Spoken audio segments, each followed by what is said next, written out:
Puji Tuhan, haleluya. Selamat pagi Bapak Ibu Saudara. Salam sejahtera buat kita semua. Puji Tuhan.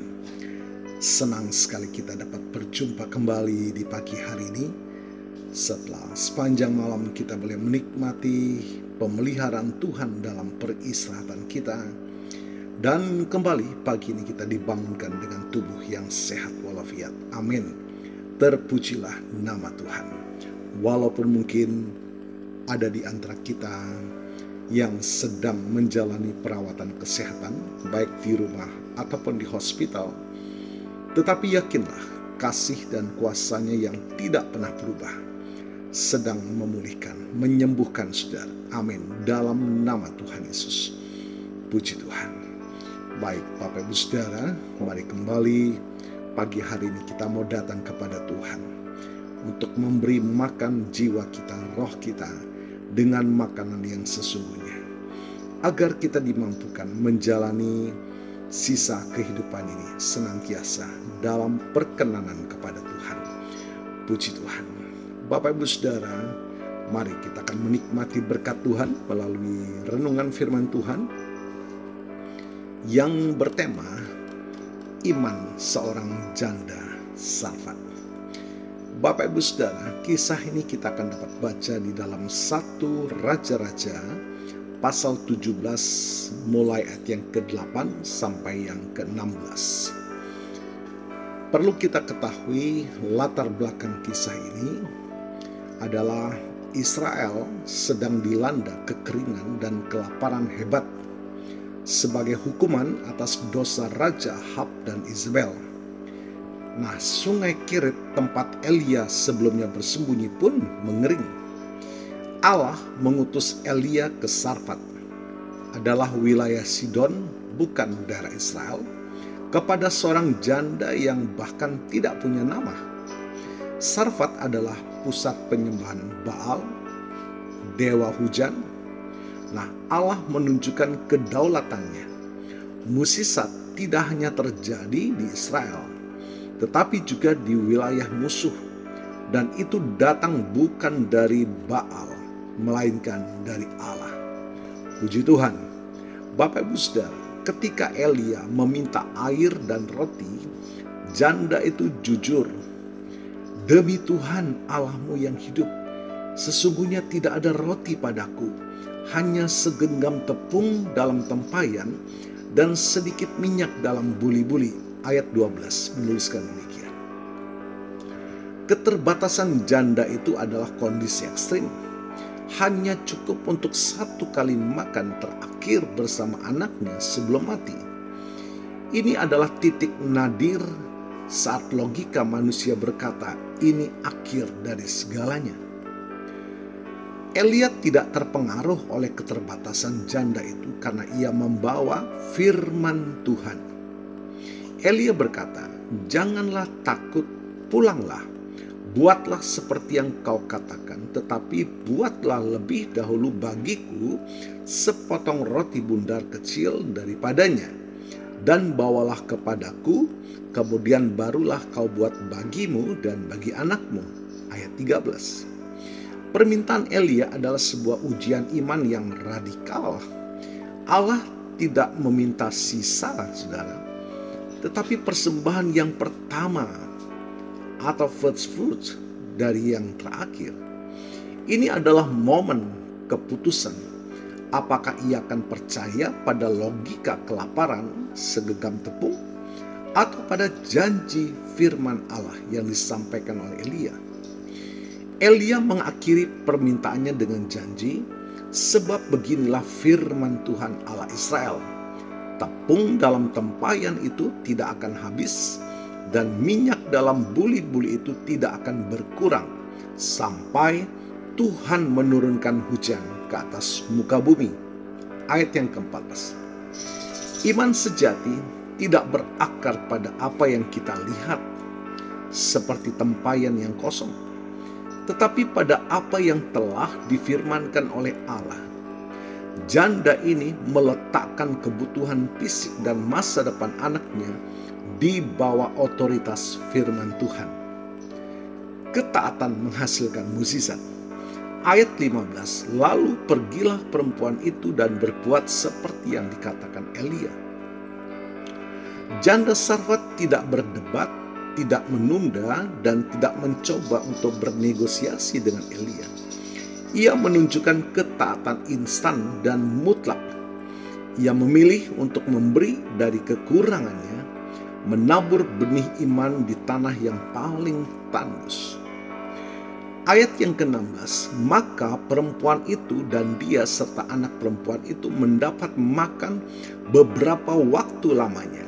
Tepung dalam tempayan itu tidak habis, dan minyak dalam buli-buli itu tidak berkurang, seperti firman Tuhan yang diucapkan dengan perantaran Elia. Mukjizat itu adalah pemeliharaan harian, bukan tumpukan gandum, tetapi persediaan yang tepat waktu yang mengharuskan mereka untuk hidup dalam iman hari demi hari. Iman janda Sarfat mengubah keterbatasan menjadi kesaksian, dan akhir kehidupan menjadi awal pemeliharaan ilahi. Haleluya. Nah, Bapak Ibu Saudara, bagaimana kita mengaplikasikan firman Tuhan dalam kehidupan kita? Kisah janda Sarfat mengajarkan kita 3 hal. Yang pertama, jangan takut melihat keterbatasan Anda. Titik terendah Anda adalah titik awal Allah untuk menyatakan kuasa-Nya. Allah sering meminta kita memberi dari kekurangan kita, bukan dari kelebihan kita.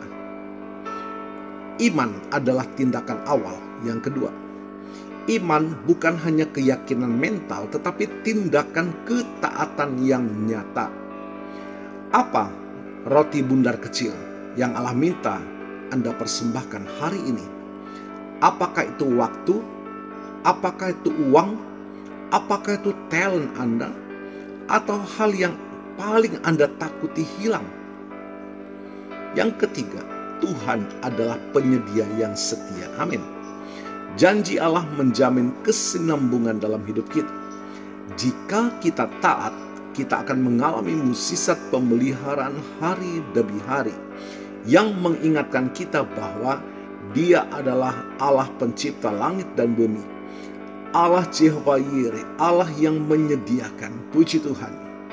Bapak Ibu Saudara, mari kita punya Allah yang besar di dalam nama Yesus. Tetaplah percaya dan mempercayai firman-Nya, bertindaklah dengan iman. Tuhan Yesus memberkati.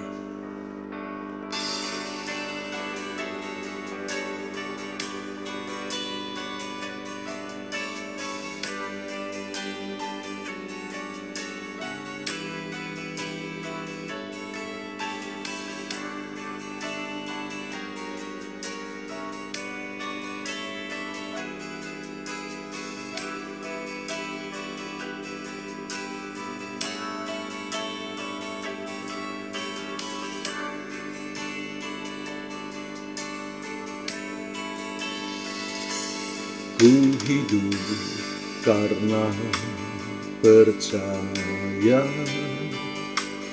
Kau yang berjanji setia. Pengharapanku selalu ada di dalam-Mu.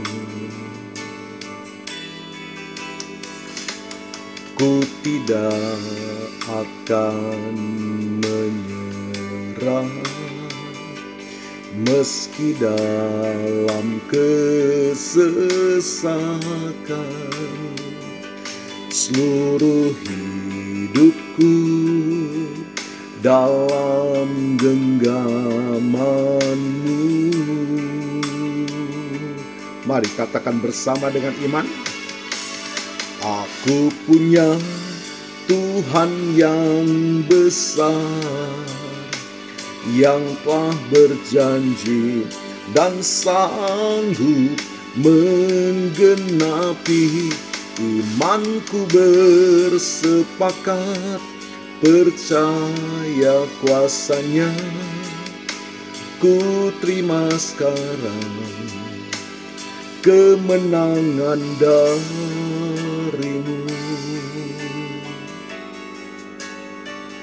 Bapa, kami mengucap syukur firman-Mu menguatkan, memulihkan iman kami yang telah pudar.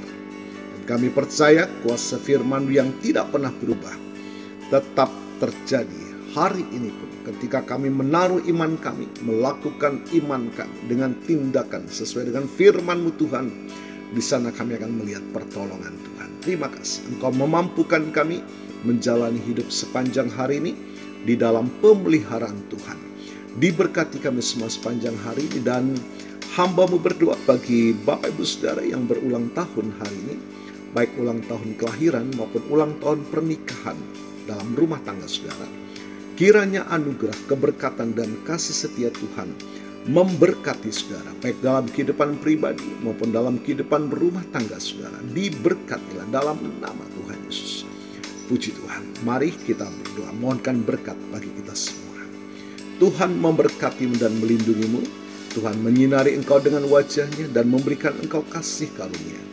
Tuhan menghadapkan wajahnya kepadamu dan memberikan engkau damai sejahtera. Bapak Ibu Saudara, terimalah berkat Tuhan atas seluruh hidupmu. Terimalah berkat Tuhan atas rumah tanggamu. Terimalah berkat Tuhan atas usaha, dagang, dan pekerjaanmu. Terimalah berkat Tuhan atas pendidikan dan masa depanmu. Dan terimalah berkat Tuhan atas iman, ibadah, dan pelayananmu kepada Tuhan. Diberkatilah engkau berlimpah-limpah, baik jasmani dan rohani, hari ini sepanjang masa, sampai Tuhan Yesus datang kembali, di dalam berkat nama Tuhan Yesus Kristus. Haleluya, haleluya, amin. Puji Tuhan. Bapak Ibu Saudara, selamat pagi, selamat beraktivitas. Tuhan Yesus memberkati.